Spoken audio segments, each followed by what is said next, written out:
போட்டுட்டு போயிட்டாங்க. எறும்பெல்லாம் கடிச்சிட்டு இருக்கு. நம்ம ஹாஸ்பிட்டல் கொண்டு போயிடுவோம் ஃபர்ஸ்ட்.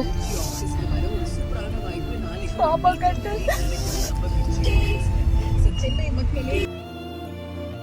சென்னை அடுத்த பூந்தமல்லியில் குப்பைகள் கொட்டும் இடத்தில் வீசப்பட்டிருந்த பச்சிளம் பெண் குழந்தையை பெண் ஒருவர் மீட்டு மருத்துவமனைக்கு அழைத்துச் சென்றார். போட்டுட்டு போயிட்டாங்க. எறும்பெல்லாம் கடிச்சிட்டு இருக்கு. நம்ம ஹாஸ்பிட்டல் கொண்டு போயிடுவோம் ஃபர்ஸ்ட். எறும்புகள் மொய்த்த நிலையில் மீட்கப்பட்ட குழந்தை 2 நாட்களுக்கு முன் குப்பையில் வீசப்பட்டிருப்பதும் அதன் அழுகை சத்தத்தை பூனை கத்துவதாக நினைத்து அக்கம்பக்கத்தினர் அலட்சியமாக இருந்ததும் போலீசாரின் முதல்கட்ட விசாரணையில் தெரிய வந்தது.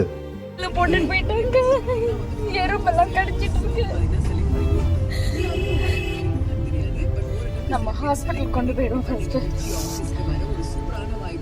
பாப்பா கட்டு. சென்னை மக்களே போட்டோலாம் போடாதடா.